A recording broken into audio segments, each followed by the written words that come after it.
by using the Q&A text box at the bottom of the webcast player. As a reminder, this call is being recorded and a replay will be made available on the NerveGen website following the conclusion of the event. I'd now like to turn the call over to Mike Kelly, President and Chief Executive Officer of NerveGen Pharma. Please go ahead, Mike. Thank you. Welcome, everybody, to our virtual investor event. Today, we're going to be discussing spinal cord injury.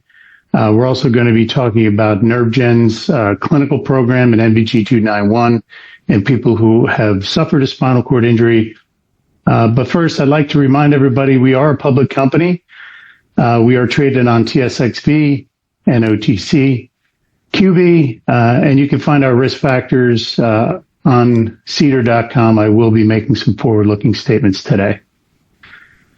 So who is NerveGen? NerveGen is a clinical stage biotech company based in Vancouver.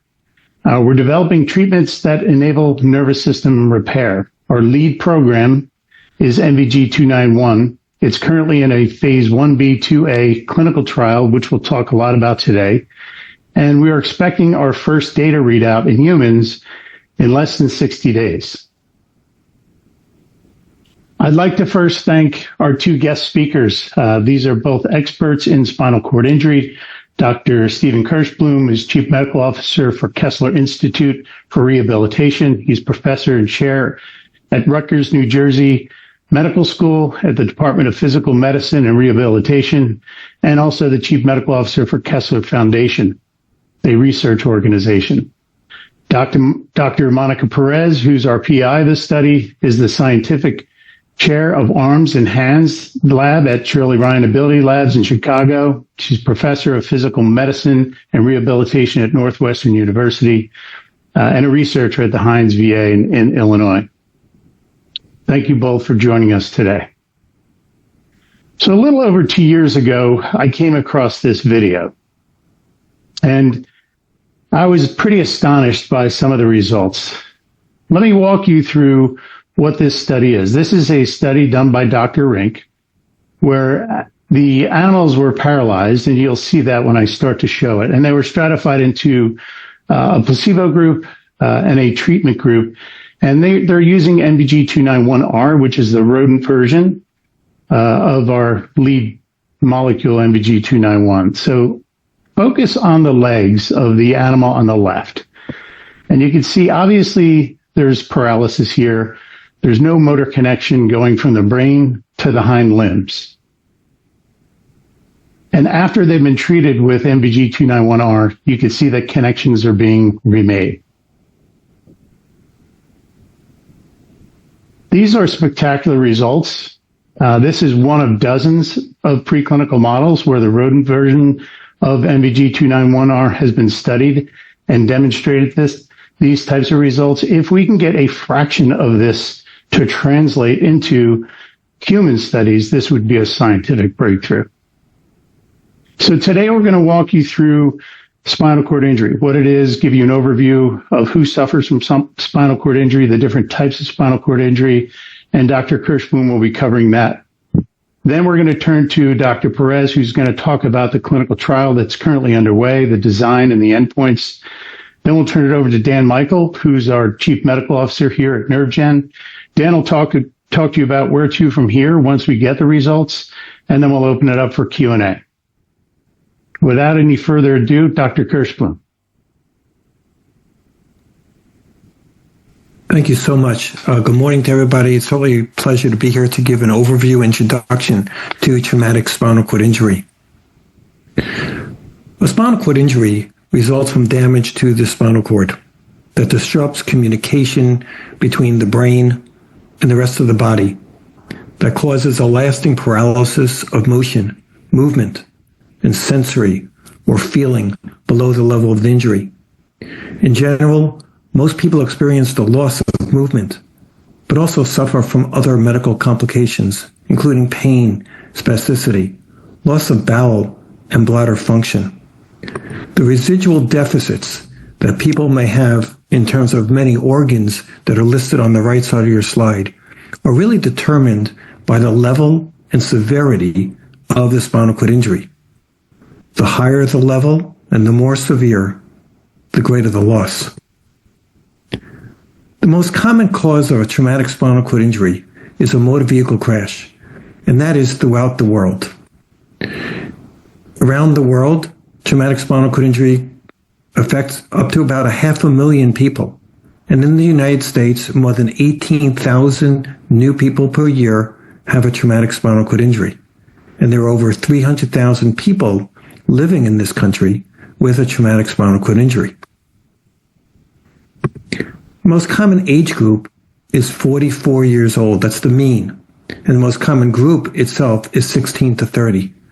I highlight this because this is a young age, early in a person's life. And unless the level of injury is extremely high and severe, life expectancy is close to normal. While motor vehicle crashes is the most common cause for all people, it's also important to recognize that falls, which is also growing as a cause of spinal cord injury and continues to be a high cause of injury, is most common for those above the age of 45.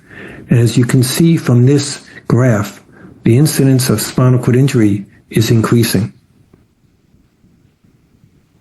I mentioned before about the location of injury and the severity of injury, and I think it's important to understand some basic definitions that are used in spinal cord injury. First is the term tetraplegia. Previous years, this was called quadriplegia. It means the same thing, and it results from a cervical level injury. Cervical spine is really the neck area. That is the name of the nerves that come from the neck area. If you have a tetraplegia or a cervical level injury, it will affect the arms and the legs and all the organs that are noted in the slide from earlier. If you have an injury in the thoracic spine, consider it the chest level, or lumbar or sacral spine, which is the low back area, then you'll have paraplegia. The arms may be spared, but the legs will be affected as well as many organ systems, including bowel and bladder function. The other important terminology to understand is the difference between a neurologically complete and incomplete injury. To make it relatively more simple, this is all based upon the examination.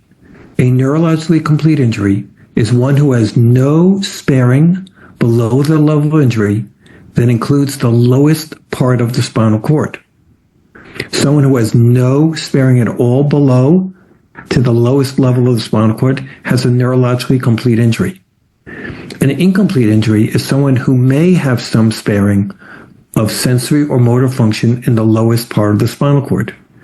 If there is motor function spared, that person would have a motor incomplete injury.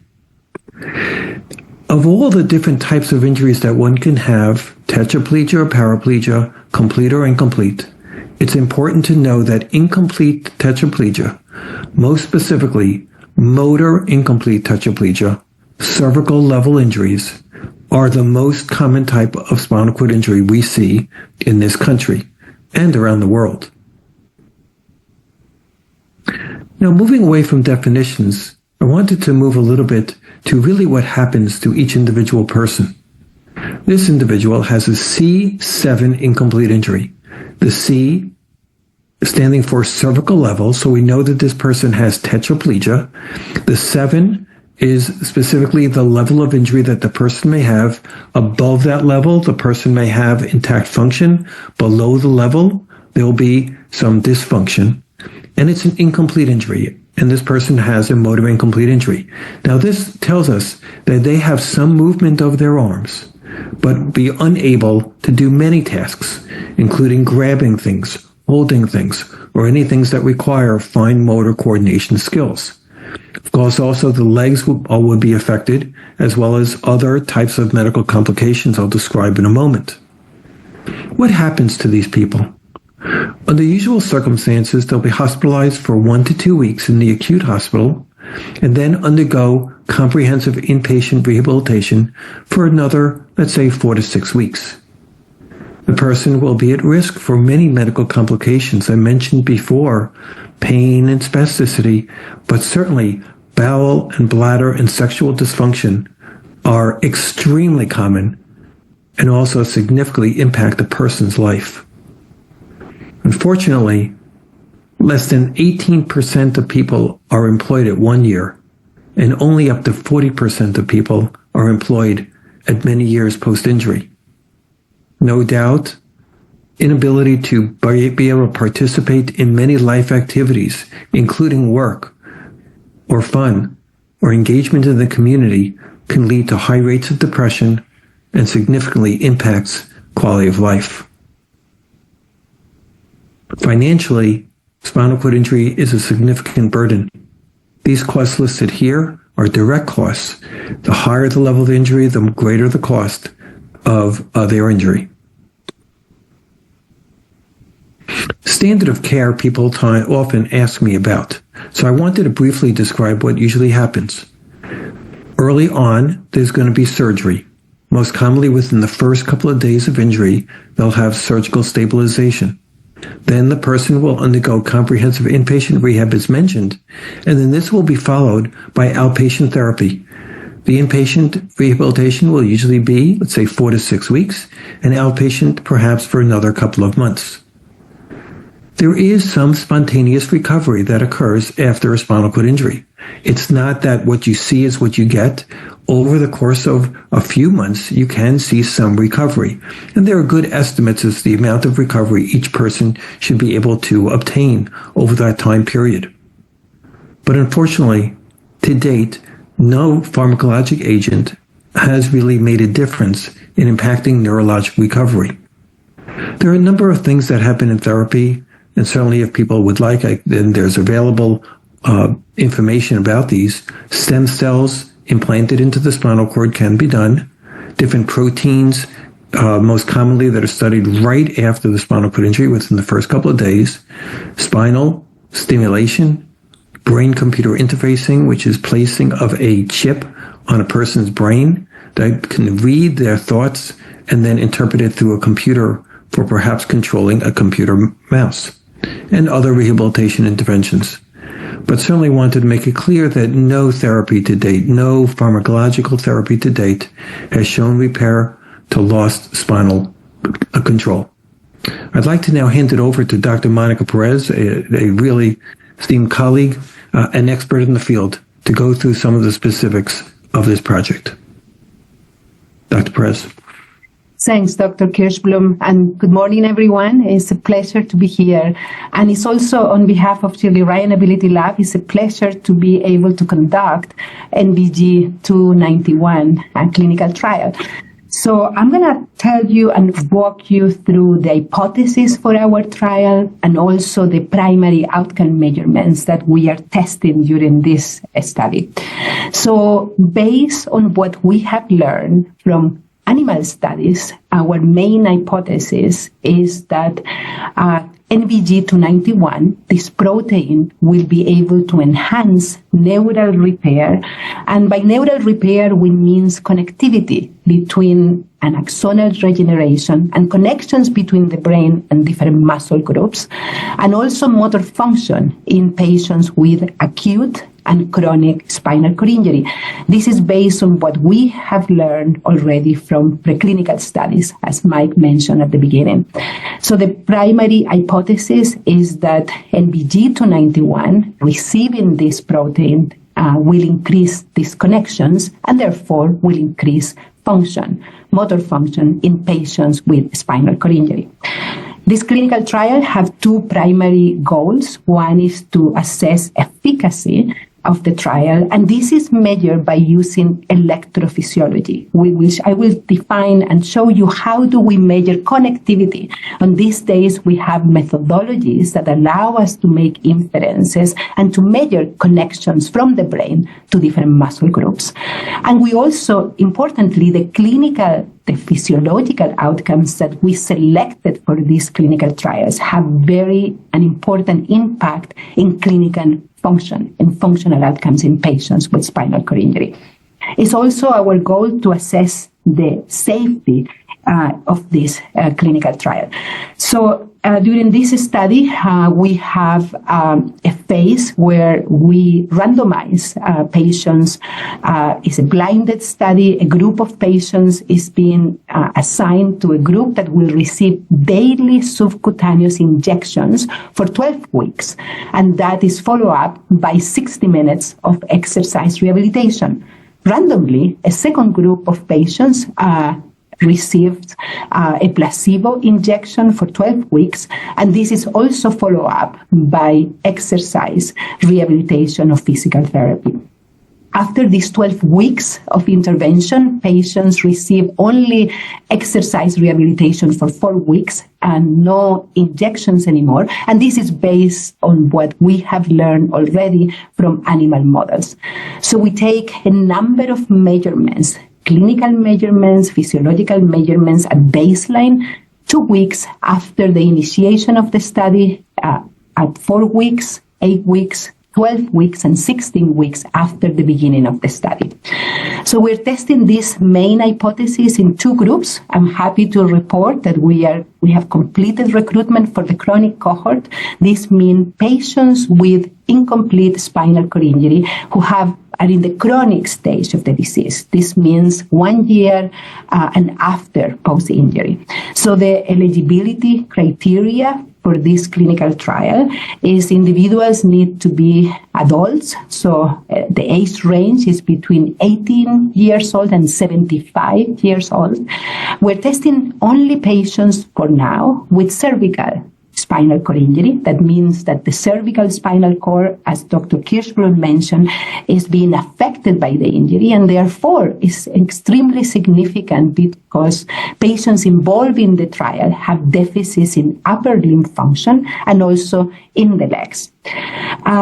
Patients had a chronic injury in the chronic cohort from 1 to 10 years post-injury, and we just recently started a subacute cohort where we are testing the same hypothesis, but in individuals with subacute injuries. This means 20 to 90 days after the injury.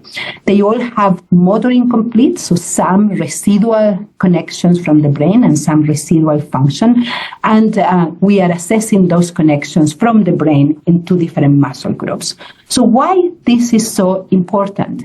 So we are testing connections that are involved in the generation of voluntary movement. The corticospinal pathway is one of the major descending motor pathways that contribute to the generation of movement. So if you look at this cartoon from the brain, we have signals that actually are going to the spinal cord and then connect with different muscle groups. And this is the connections that the technology today allow us to assess. So this is what we are assessing in our clinical trial. Also, if we stimulate the corticospinal tract at a different level, we can assess connections to leg muscles. And these connections from the brain are particularly important because they are allowing us to walk. They are contributing to grasping behaviors and to many important behaviors in motor control. So how do we assess physiology, electrophysiology? This is reflected in the assessment of the motor evoked potential. So this is a cartoon showing you that we can electrically activate corticospinal axons at the high level of the cervical spinal cord. These send signals that we can record by using surface electrodes in different muscle groups. In this case, this is a signal that comes from the brain to the control of a hand muscle. And it's extremely important because we can quantify the size of this response or the amplitude, how strong is this connection. And we can also quantify the latency of this response, which is the time from the signal coming from the brain to a muscle group. And this is an indication of how the corticospinal pathway is working in humans.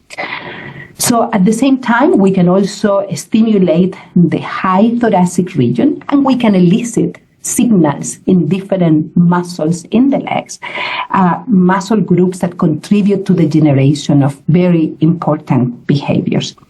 So our hypothesis is that individuals that receive NBG-291 after cervical spinal cord injury, you can see here an MRI and an image of how the cervical spinal cord is frequently affected by the injury. Our hypothesis is that if you observe on the top of the graph the signal that is observed in a control subject, in an individual without an injury, we know that after spinal cord injury, this signal is decreased not only in amplitude, but also the latency of this response, the time for signals to connect from the brain to different muscle groups is prolonged. We hypothesize in blue, if you look at the blue trace, that after NBG-291, that connection from the brain that is crucial for performing voluntary movement will be stronger, will be increase in amplitude, as well as the latency will change. So this is an extremely important time because we are combining what we have learned for many years in electrophysiology into a measurement that have clinical significance and is widely related to the generation of voluntary movement.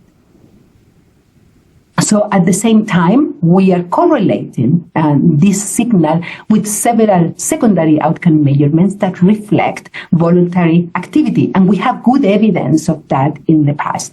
So one of the first assessments that we are conducting at different time points is the 10-meter walk test. So this is the ability in our patients to walk. How fast do they need, the time that they need to complete, to walk for a certain period of time. And we assess this measurement 2 weeks, 4, 8, 12, and 16 weeks after they begin the trial. So this will allow us to relate connections from the brain to different muscles in the legs. We also assess hand function. We use a widely used clinical test, which is the 9-hole peg test. This test, if you look at the picture here, assess manual dexterity and fine motor skills. And we also measure the time to complete this test in our patients with cervical spinal cord injury. And we take measurements 2, 4, 8, 12, and 16 weeks after the beginning of the intervention. We also measure pinch force. This is the ability of finger movements to generate force, and we complete several measurements throughout the trial at similar time periods. We also have more comprehensive assessments of hand function. This is the grasp test. This is widely used in clinical trials in spinal cord injury. And this comprehensive assessment combines multiple aspects of hand function. For example, we can measure strength, sensation, and prehension at similar time periods during the trial. Importantly, we also combine our physiological assessments with widely used clinical outcomes, which is the clinical exam that Dr. Kershum mentioned before, and we measure strength in several muscle groups of the legs and several muscle groups of the arm. So in summary, in our clinical trial, our primary endpoint measurements, primary outcome measurements, and sensory and secondary outcome measurements are combining electrophysiology and clinical exams that are extremely related and extremely important for functional recovery in our patients with spinal cord injury. So thank you very much. I will be happy to take questions at the end. And now I want to welcome Dr. Michael for his presentation. Thank you, Monica. Dr. Perez, can we please advance the slides? Okay. So let's talk now about what's going to happen once we actually have data from this chronic cohort in less than 2 months.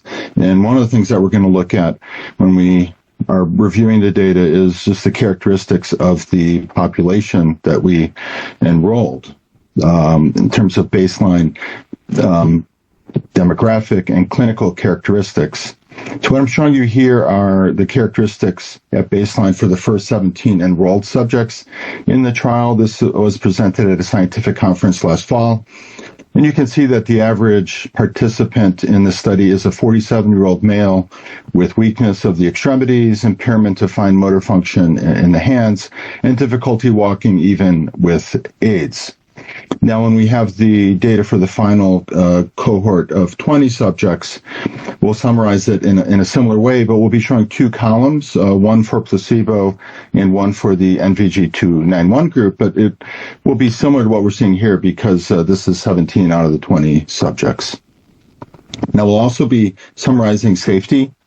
And I should point out here that we have completed a phase 1 trial in healthy participants, testing a range of different doses of NVG-291, and it was found to be safe and tolerable. In the phase 1 trial, the most common adverse event was injection site related, and there was otherwise no adverse event that was increased in the NVG-291 group compared to placebo. There were no serious adverse events in the NVG-291 treatment group and no effect on other clinical parameters like exam findings, vital signs, laboratory tests, electrocardiograms, etc. And all subjects completed treatment. So in the current trial, we're also assessing safety and doing so in a similar way. And when we report the data in the near future, we'll be reporting the frequency of adverse events and serious adverse events, summarizing other clinical parameters, as in the phase 1 trial for the two treatment groups, and also reporting on the adherence to treatment and study completion. Now, as far as efficacy, reporting efficacy, Dr. Perez showed you this slide at the end of her talk. We'll be focusing on the key efficacy endpoints shown here. The co-primary endpoints that are looking at the electrophysiological changes, connectivity, the strength of connections in two specific muscles, one in the hand, one in the leg, and then 6 secondary clinical outcome measures that are looking at performance tests of hand and lower extremity function, as well as strength testing in the motor scores. For each of these endpoints, we're going to be evaluating the change from baseline, and each of these endpoints, the results for each of these will inform on the efficacy of NVG-291. As far as next steps, we are anticipating having data from this cohort in early June. What does success look like? We would like to see improvements in MEP amplitudes that translates into improved function. We will be presenting results at a scientific conference shortly after we have results in early June, and we will then subsequently in the third or fourth quarter plan to meet with the FDA to discuss the next steps in development. I'd like to point out that we do have fast track designation. The exact regulatory path that we take forward will, of course, depend on the strength of the data from this study and our discussions with the FDA. Now, finally, our focus right now is on the chronic cohort and delivering data for this cohort in the near future, but at the same time, we're continuing enrollment of the subacute cohort of this trial. Thank you, and I think we can move on to Q&A. All right, thanks, Dan. I'm going to ask Bill Adams to be our MC. There's questions that have been popping in. We also had a bunch of questions that were already pre-submitted. So, Bill, if you could help be the MC of Q&A. Sure, happy to, Mike. Yeah, just let everybody know there's a lot of questions that have come in. So what I try to do is group the questions together and try to cover as many of participants' questions as we have. But apologize in advance if we can't get to everybody's in the time allowed. So the first question is, what is the current standard of care for SCI patients? What I'll do is I'll turn that one over to Dr. Kershum. Sure. Well, thanks so much. So I tried to cover some of that, but I would, if I were to summarize it, it would be standard of care is first in the trauma bay after the spinal cord injury, stabilizing the individual, maintaining their blood pressure, evaluating them for surgical stabilization, in most cases, people want to keep the blood pressure at a certain level to enhance neurologic status. Surgery will usually occur within the first couple of days. A catheter will be placed for bladder function. And then over the course of the next few days, it's really maintaining medical stability to allow the person to go for comprehensive rehabilitation. There are no other medications right now that are available for use to enhance recovery. Years past, there was, for example, many people thought methylprednisolone, a type of steroid, could be used, but I would say that the vast majority of people in North America are no longer using that after data has shown that it isn't helpful. And then it's really trying to compensate and to allow a person to maximize their capability based upon the motor strength that they have and to control the medical complications by use of medications or other interventions. Mike, do you think that covered that? Yep. Yeah, that was great. Thanks. Bill, what's the next question? Next question. From a physician perspective, what level and type of improvement would be meaningful to SCI patients, i.e. quality of life, fine motor improvements, continence, sensory, etc.? I'll pass that to the physician. Yeah, I'll pass that to the physician. Okay. Yeah, I think that's a really great question. And because I think that certainly every little bit of movement is critically important and can make a major difference in someone's life. But I think the important aspect is what change is brought to the individual that will make a difference for them from a functional standpoint. And I think that that's really one of the important reasons why some of the outcome measures used in this study is so critically important, because is the increased movement, will it improve the person's grasping, their pinch strength, their ability to perform certain activities? If someone gains a little bit of function in their legs, has it made a difference in their posture, made a difference in their ability to walk? So I think those are really important. But I would say that there is certainly a correlation with if someone increases the amount of strength that they have, there's so much more functionally that the person may be able to do. And that ultimately leads to increasing their quality of life. Yeah, I know that the question was asked from a physician perspective, but we did do some market research, and I will add this perspective as well, that echoes what Dr. Kershum said. It was pretty surprising. I thought that the bar was going to be, somebody wants to walk again, but that did come out in our market research, but it wasn't one of the top answers in our market research. Functional improvement to do daily tasks was a consistent theme throughout, because a lot of these folks have caregivers living with them and by their side every day, and they want some independence and they want the ability to do things on their own. So I think there are many more smaller achievements other than standing up and walking. Obviously, that would be fantastic, but giving function back to do daily tasks, I think, is what resonated in the market research that we conducted with patients.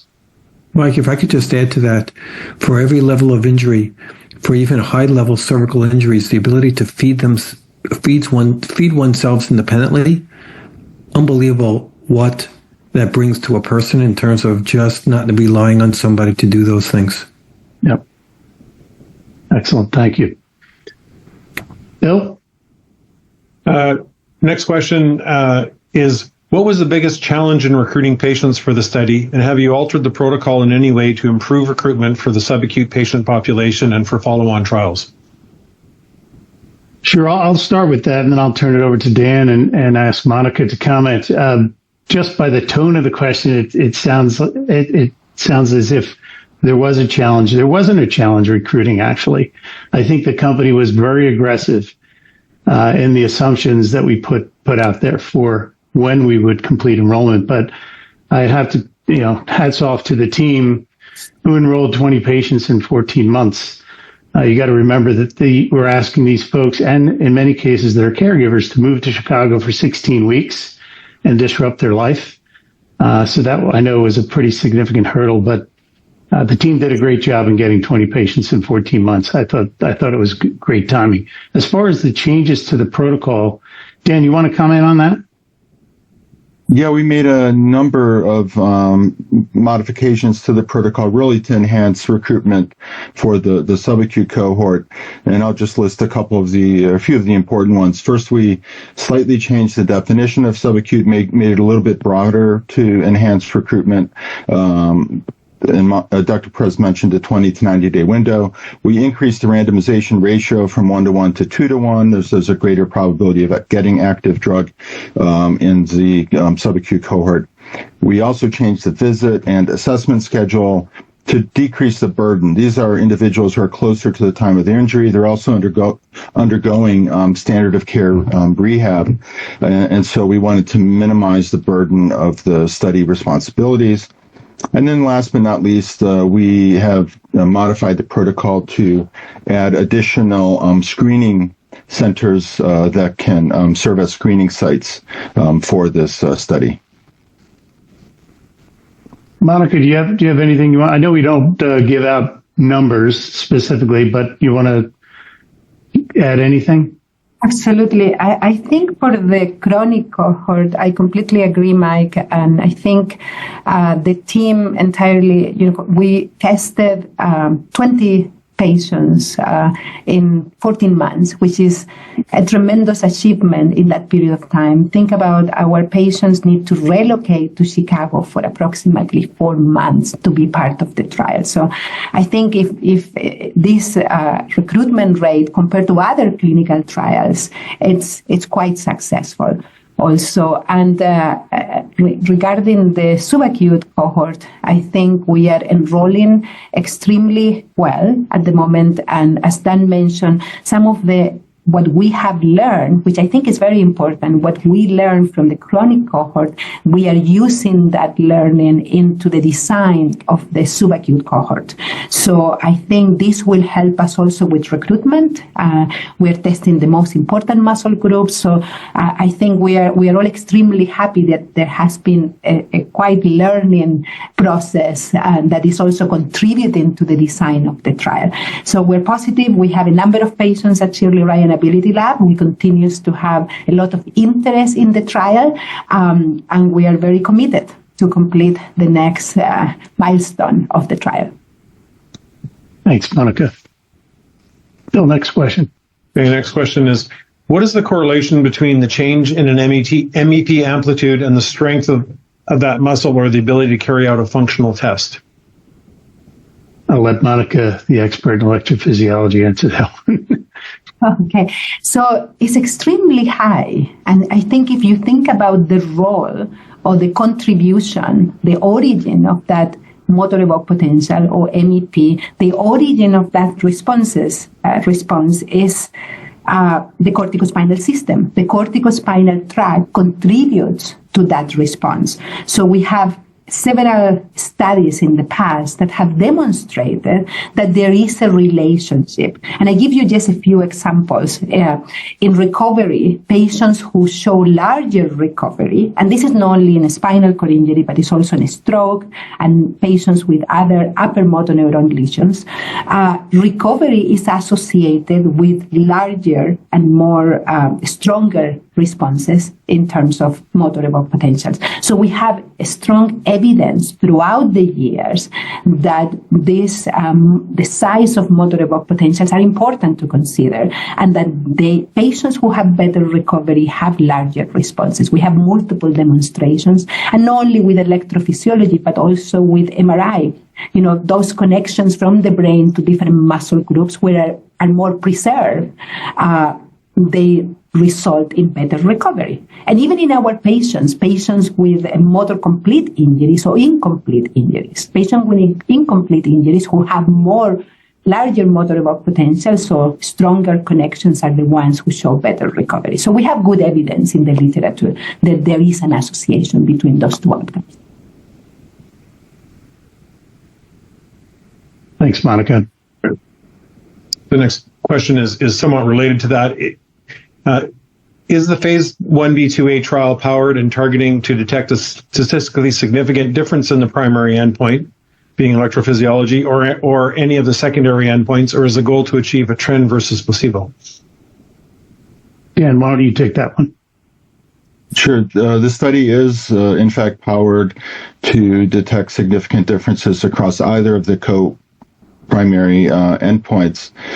That's how we estimated the sample size for the chronic cohort.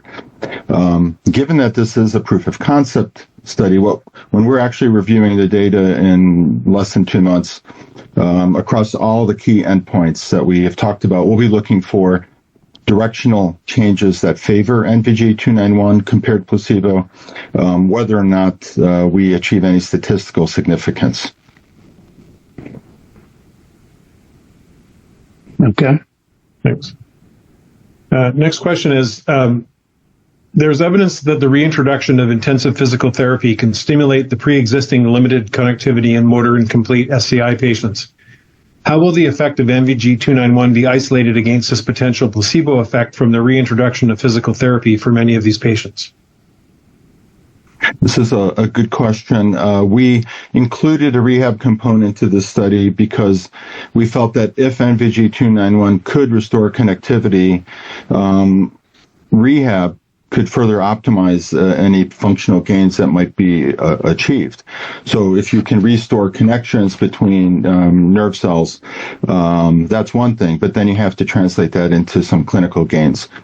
The thing to know about the rehab that we're doing in this study is that it is not considered intensive rehab. So therefore, we should expect little, if any, placebo effect. Dr. Kershum, would you like to comment on the use of rehab or intensity of rehab in the setting of clinical trials of spinal cord injury? Sure. I think, first of all, your first answer was excellent because getting movement is just the primer. It's the therapy that really enhances that capability. So using some therapy will allow a person to maximize their gain, and I think will be very helpful overall. And in terms of intensity, I agree that for a high-level intensity, you may get a little bit of change of capability, but you don't expect dramatic amount in the chronic patient population.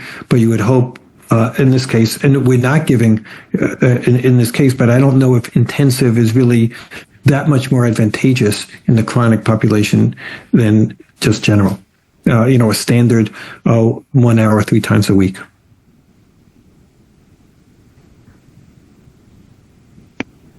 Excellent. Thank you.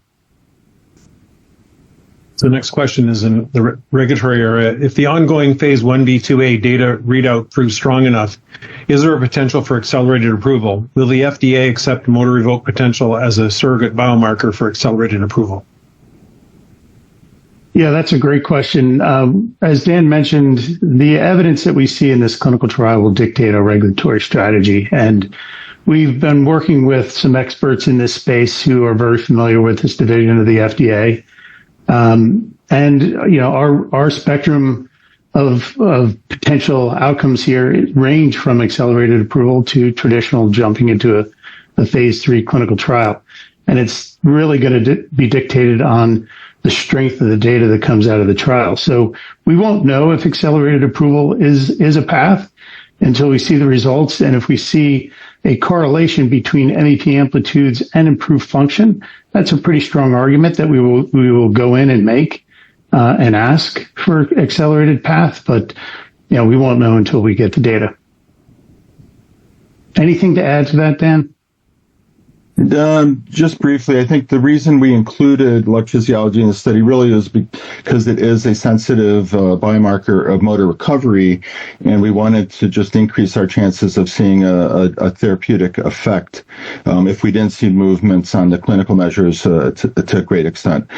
That was the reason for including it, but I think if depending upon the data, I think a case could be made for an accelerated approach. But as you said, it really depends on the strength of the data and how persuasive our argument will be to the FDA. Excellent.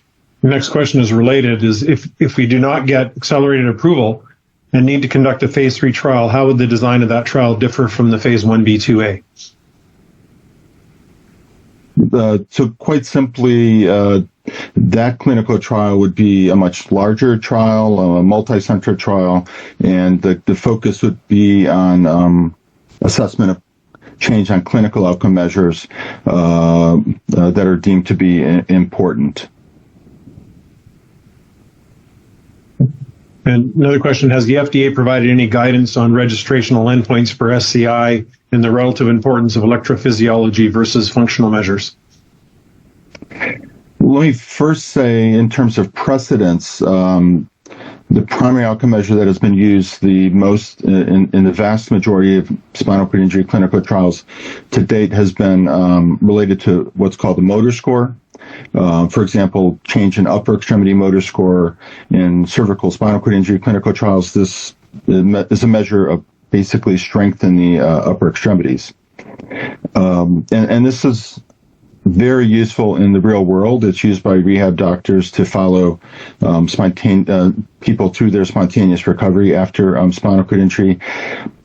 But the fact that it's been used a lot doesn't mean that the FDA endorses motor scores as an approvable outcome measure. We do feel that motor scores could be an important outcome measure in a phase 3 trial, but there are other options to consider, including performance tests, patient-reported outcomes as well as key endpoints. But the FDA, to answer the question, the FDA has not provided guidance on approvable outcome measures for spinal cord injury. But of course, this is going to be a topic of discussion when we do meet with the FDA. Okay. Next question is related to expanded access. Can you provide more insight into the recent change of policy for expanded access for NVG 291? Will NerveGen provide updates on further participation in the expanded access program or results, and how can someone get involved? Sure, I could take that one. We announced that we changed our policy, and the details are both in the press release that we put out as well as the criteria that we posted on our webpage about the policy. But in short, we received an inbound from a physician who's representing someone who claimed to be in the clinical trial and was requesting NVG 291. We validated that the person was in the trial. We can't validate whether they were on drug or not. As Monica mentioned, this is a placebo-controlled trial and it's still blinded. So we have to just make the assumption, and we don't have safety data beyond the 90 days. So we took all this information inside, and we had several discussions with legal counsel, regulatory counsel, and we decided that we can change our policy and provide medication if the FDA were to give us the green light to move ahead. So we worked with the FDA. We asked their view on some things. They asked us for information. We gave it to them, and they came back and said, "Go ahead, you can move forward." So we changed our policy. This is a safety study, so we're not likely going to be announcing any results from this. This is a continuation, and how others who have been in the study can apply. There's instructions on our website. They have to have a physician represent them. And go through the proper process. So that's roughly expanded access in a nutshell. I don't know if you have anything you want to add to that, Dan. Nothing to really add. Thanks. Okay. Okay, next question is, should NVG 291 give rise to significant clinical benefit in the chronic cohort and ultimately be approved? How should we think about market segmentation and penetration and the commercial opportunity? Yeah, I think, Dr. Kershum laid out, how many people suffer from spinal cord injury in the United States. There's 300,000 people living with spinal cord injury in the U.S. There's, 18,000 new cases each year in the U.S. There's roughly 500 million cases worldwide each year. And then depending on what label we get, if we're restricted to the cervical area, because we did a cervical study, obviously you can just start taking haircuts that way. But we think, roughly, more than half the population is motor incomplete, which is who we've been, who the study is geared for.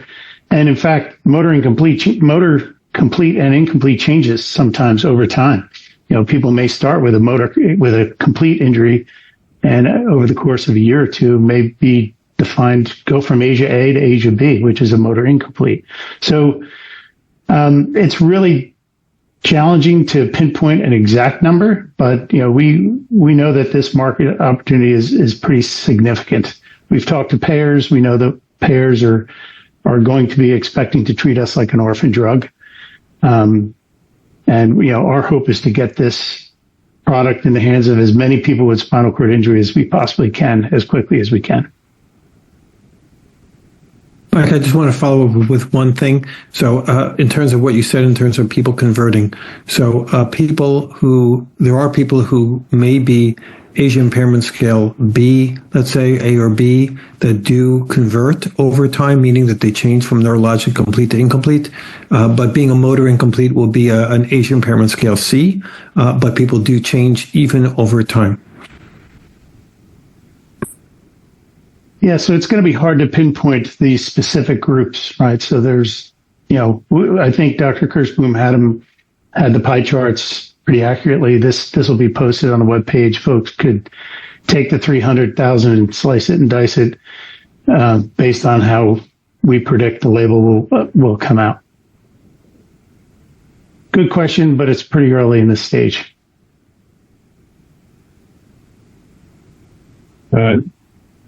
Next question relates to timelines. Can you summarize the approximate timelines from completion of the phase 1b/2a trial to eventual regulatory approval? Yeah, I do not have a crystal ball right now, and I will never answer a specific question like that. I'll give you some rough estimates. As I mentioned early, in one end of the spectrum is accelerated approval. The other is doing a phase 3. If the phase 3 that Dan discussed, if we were conducting that, it would be roughly a 200 patient, 30 centers study. It's going to take, 18 months to enroll. If you apply the 20 patients in 14 months at one center that Mounika achieved and apply that to 30 centers, you can kind of get a gauge for how quickly we can enroll that type of study. And then 3 to 6 months to gather all the data, put it into a package and submit an NDA. And then it's on to however long the regulatory bodies take to approve it. But, our goal is to get this mapped out as quickly as possible, without putting any specific timelines on it. You can kind of gauge from what I said what the timeline would look like.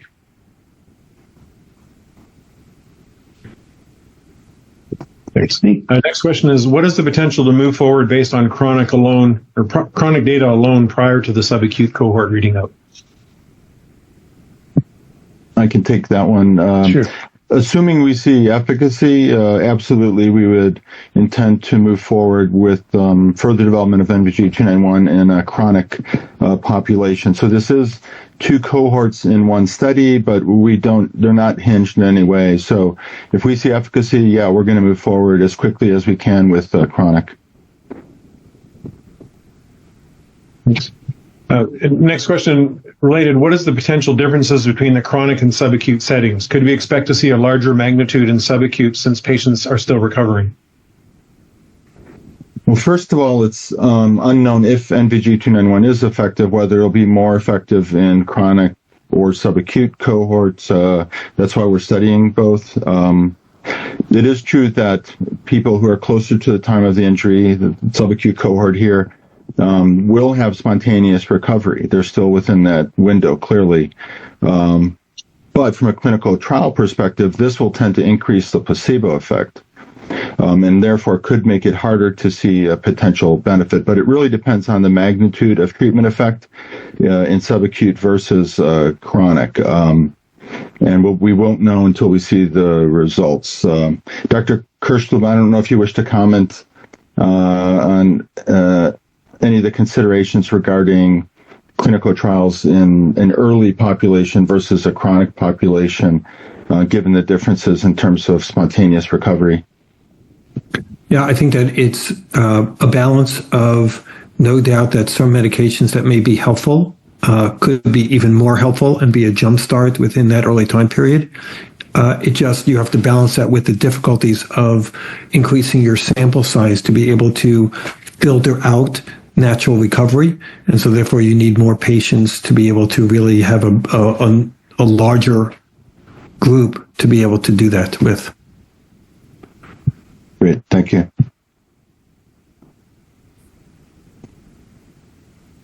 Okay, next question is, how might NerveGen avoid pitfalls associated with past failures in SCI trials?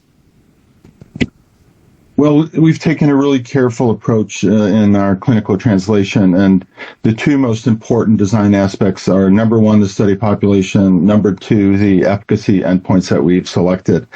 In terms of study population, we have enrolled a motor incomplete population. Previous trials have tended to enroll more severe populations or broad populations that included mostly more severe spinal cord injuries. We enrolled a motor incomplete population because the animal models are motor incomplete models. So I think that we made the right decision there. And I can also point out that several recently completed trials that enrolled broad populations have, in fact, when they look at subgroup analyses, seen some potential benefits. This is post hoc analysis, seen some potential benefits favoring a motor incomplete or an incomplete population. The second point is efficacy endpoints, and we have a range of endpoints, electrophysiological and clinical, but I think it's the inclusion of the electrophysiology in this study that really increases the probability of detecting a therapeutic effect.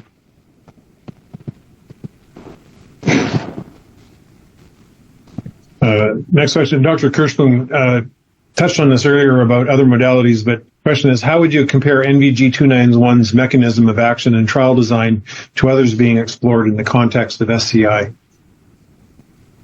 I'll try to be brief here in the interest of time. So NVG-291 is aimed at neural repair. There are several other therapeutics that have either recently completed phase 2 or have completed enrollment of phase 2. And so I'll just mention these two. Investigational therapies target the no-go pathway. This stands for neurite outgrowth inhibitor pathway. Two antibodies target RGMA, which stands for repulsive guidance molecule A. And NVG-291 has a different mechanism. It relieves inhibition of chondroitin sulfate proteoglycans, what we term as CSPGs, and CSPGs are abundant in the glial scar after a spinal cord injury and inhibit repair, and NVG-291 relieves the inhibition of endogenous repair mechanisms. And there is reason to believe that this is the most critical pathway involved in inhibition of repair after spinal cord injury. So there are differences in terms of mechanism for sure. As far as design differences, just to be succinct, the most important, I think, is in terms of the population. The other trials have not enrolled strictly motor incomplete subjects. And also, for the most part, they're targeting acute injury, 24 to 48 hours. One of the trials did look at chronic population, but they're more focused on looking at near to the injury interventions. Thanks, Mike. I think we probably got time for one more question. The last question is, can you talk about the potential of the results showing the repair of the nerve is to modern, how important showing the repair of nerve is to modern science and what this means?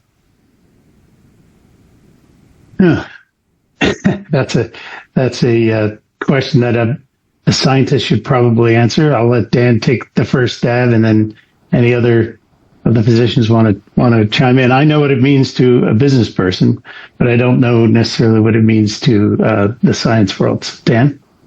Yeah, I mean, our focus is totally on spinal cord injury right now, but, my reaction to that question is it does open other opportunities because, we're talking about the possibility that NVG-291 can enable endogenous repair mechanisms to take place, and then these may also be inhibited in other conditions where CSPGs may be present, but I think I'll leave it at that.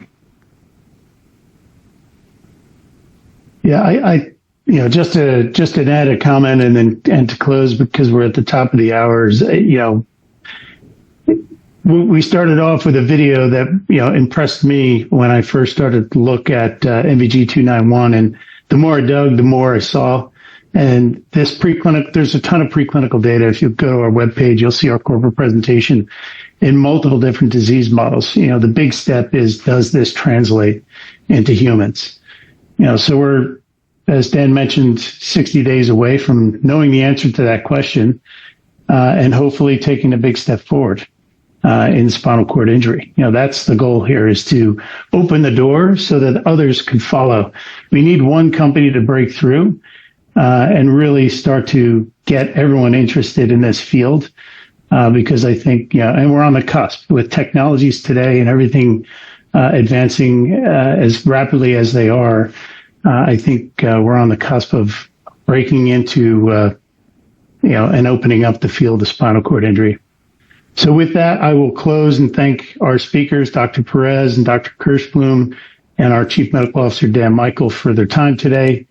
Appreciate all of the questions that were submitted. Excellent questions. And I look forward to talking to everybody in about 2 months. Take care.